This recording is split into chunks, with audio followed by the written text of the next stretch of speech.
The Lord be with you. And with your spirit. A reading from the Holy Gospel according to Luke. Glory to you, O Lord. When Jesus came down the mountain, he stopped at a level stretch where there were many of his disciples.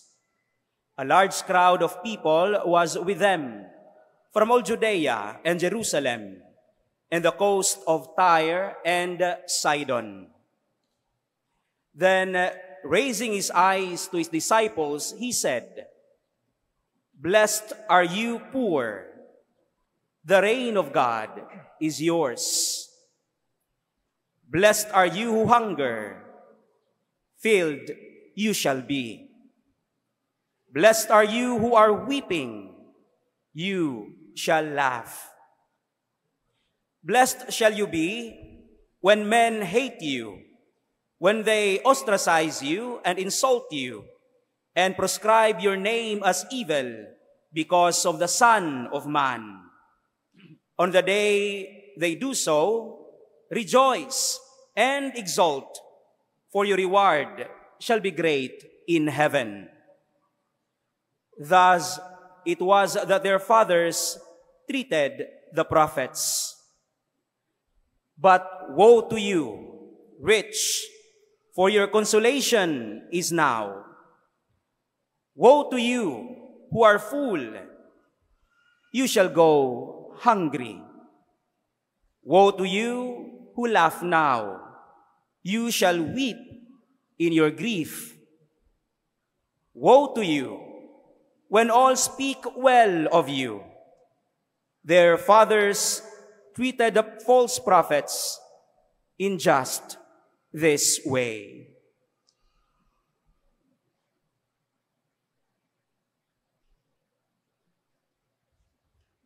The Gospel of the Lord. Praise to you, Lord Jesus Christ.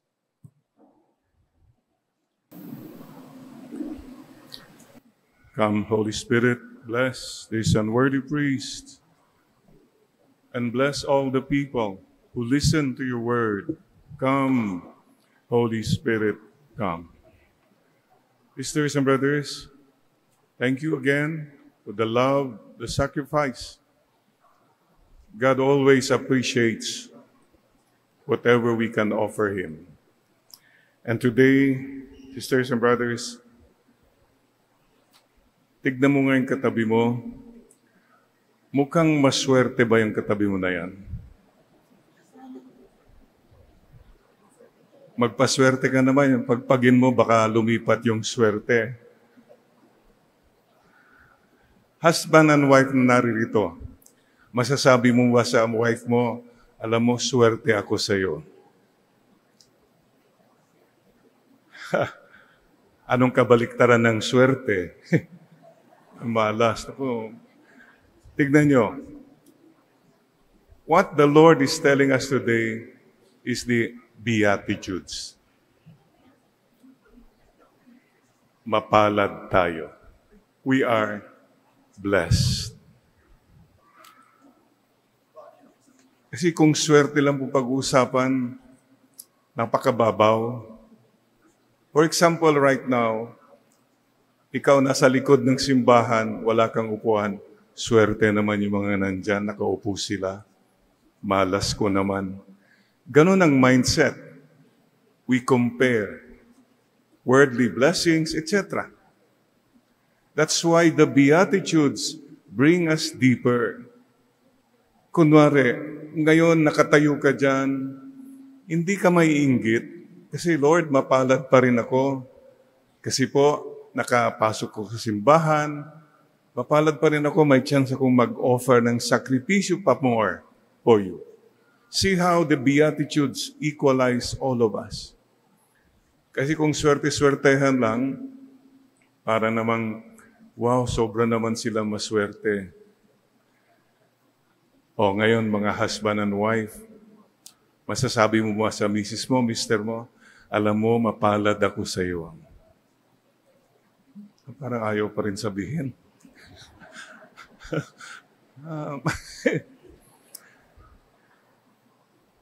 Sabi mo sa katabi mo, mapalad ka. Okay? Mapalad tayo. Count your blessings. Please bow your head today and don't just say that to people. Tell the Lord now, from your heart, Lord, mapalad po ako. I know, maraming kulang. Marami akong pinagdaanan. Maraming mahirap. But in my heart, I want to thank you, Lord, pagkat mapalad pa rin ako. If you have that attitude, that's a beautiful attitude to carry through life. I am blessed. No matter what the world will say, I am still so blessed. Please tell the Lord now, Lord, mapalad po ako. Ay, parang walang nagsabi. One more time. Lord, mapalad po ako. Say it with a smile. Lord, mapalad po ako. Louder with love. Lord, mapalad po ako. Yes, you are. Kaya sabihin mo sa katabi mo ngayon, malapad. Ay, mapalad ka. Malapad tayo. Ayun. Swerte, mapalad. Sino ang mapalad? Mapalad ka kung malapad ka. Sa isip at sa puso. You're broad-minded and you're big-hearted. You are doubly blessed. Please don't forget, we are blessed by God. Yung pong isang kwentuhan namin, yung kaibigan namin si Benny. Swerte siya sa negosyo at lahat. At mapalad siya.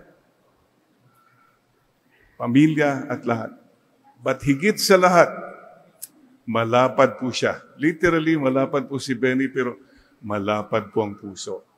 Ito po siguro ang ipapaalala sa atin lahat ngayon.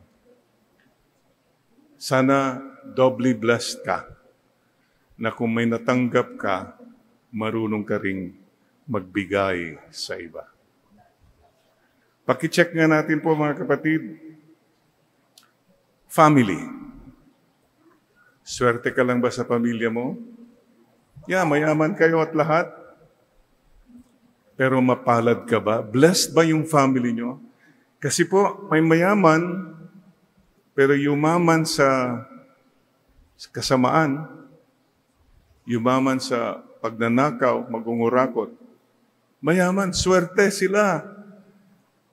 But I don't think they are blessed. Kasi kinuha nila yung yaman sa pamamagitan ng kasalanan. Anong mas bigat sa iyo, kapatid? Huwag ka nang mainggit. Do not envy those who prosper by evil ways. Maswerte sila, pero baka naman hindi sila mapalad. Hindi sila pinagpala ng Panginoon. At lalong-lalo na po, sa dami ng yaman, hindi pa rin malapad ang kanilang mga puso para magbahagi sa iba. Yan ba ang kinakainggitan mo, kapatid? No. Stay good. Stay beautiful. Family. Health. Mapalad, maswerte ka ba sa health mo? Tignan mo ngayon katabi mo, mukhang healthy ba yan? Oo. Pero mga kapatid,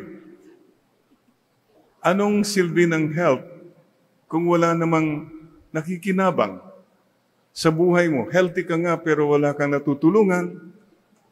Nakakalimutan mo pa ang Diyos. Lahat tayo dumadaan sa sakit. Ito nga, si Father Carl, mapalad siya, katatapos lang niya mag-gallbladder operation, no? Surgery. Oh, thank you, Father. Mapalad ka. Malapad ka na rin. Yun po. Tignan nyo, kung mayroon kang blessing ng God, pati mahirap na bagay, it becomes a joyful, hopeful experience. Yun po ang attitude natin dapat. Be attitude. Family, friends, work. Oh, swerte ka sa work. Yeah, dami. Promotion, Father. Okay. Fine. Pero blessed ba yung work mo? Blessed ba by the Lord? In other words, is it all just about you? Mayroon ka bang natutulungan talaga? Are you growing in your work? Are you helping people in your work? At baka panay work ka, wala ka ng puso. Puso po kailangan. Beatitudes na naman. Family, friends, work, health, and God. So mga kapatid, today, let us be reminded na kung may mga bagay na hindi natin nakukuha sa mundo, kunwari, yung kasayahan ng mundo, yung pera ng mundo, etc., it does not mean, sinasabi ni Lord na, down ka na. The Beatitudes tell us, rejoice and be glad. Your reward will be great in heaven. Stay good and stay beautiful. Be joyful, be humble, be kind, kahit na ikaw ay malugi, kahit na ikaw ay napapabayaan. These are the things which the world will not understand. But you and I understand because precisely there is these Beatitudes. Let the Beatitudes give you comfort, not only comfort, but consolation and direction. Siguro kung wala yung Beatitude, I keep going back, for example, yung sinasabi ng mama at papa noon, nung bata pa kami. Jerry, kung wala tayong pera, walang masyadong mga laruan, hayaan mo lang yan, magkakaroon din yan. At kung nasasaktan kayo ng iba, binabaliwala kayo, sinasabi nila, ay, merito. Let me go back to the word again, merito yan. That when you suffer, when you experience persecution of any kind, merit comes to you. Yun. Yan nakatulong sa akin many times in my journey as a priest, in my sickness and all. Lord, kahit papano, iniaalay ko na lang po sa inyo, merito. Sakripisyo. Meaningful po. Kung susundan mo yung Beatitude. Ano po ang kabaliktaran ng Beatitude? Me attitude. It's all about me. Ang buhay is all about me. My way, my will, my time. My money, my power, it's all about me. Sana po, huwag tayong tatawid from Beatitudes to me attitude. With me attitude, ang dali kang mapundi. Ang dami kang problema. Ang dami kang mga stress. Kasi you always have to be the first, the best, the brightest. The Lord tells us, it's okay to be last. It's okay to be least. It's okay to be hidden. It's okay to be unnoticed. Okay lang yan. Kapatid, sana laliman pa natin ang ating pagtahak sa daan ng Beatitudes. Sisters and brothers, sana po lahat tayo huwag kakalimutan na if the world does not understand us, God does. Remember the prayer of Saint Francis, the prayer for peace. We bow our heads now. Sa dami ng mga pinagdadaanan natin, sa dami ng ingay ng mundo, we pray again with Saint Francis. Lord, make me an instrument of your peace. Where there is hatred, let me sow love.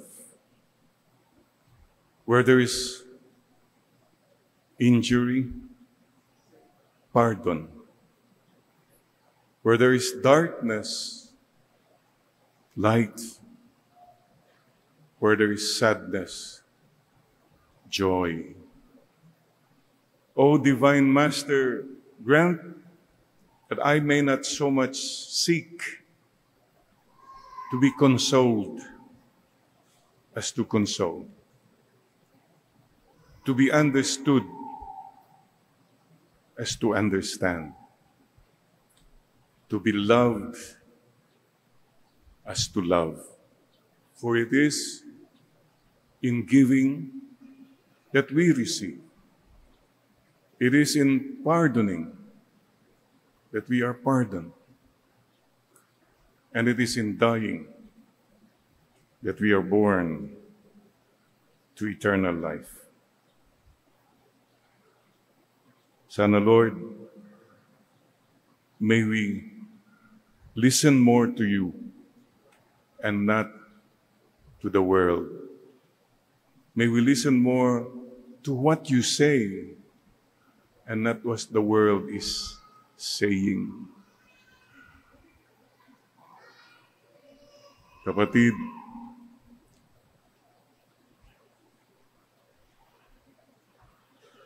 with the Beatitudes, lugi ka.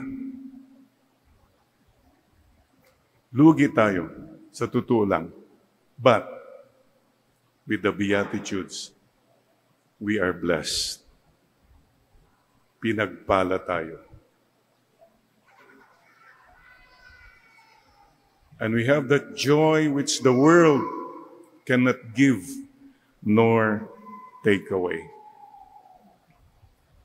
We bow our heads again and say, Salamat po, Lord. Mapalad po ako, Lord. Kasi nandyan po kayo.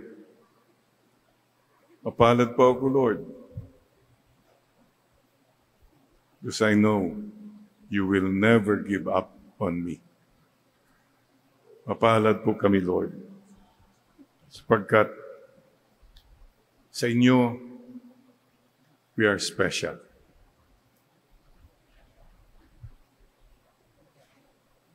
Mama Mary, teach us to follow Jesus on the way of the cross and to follow him joyfully in spite of pain, problems, persecutions. Because our salvation is near at hand. Thank you, Father. Thank you, Jesus. Thank you, Holy Spirit. Thank you, Mama Mary.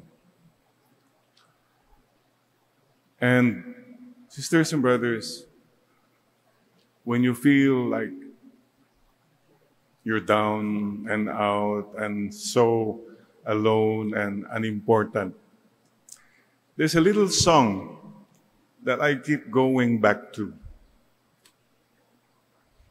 The song of Don McLean, Vincent.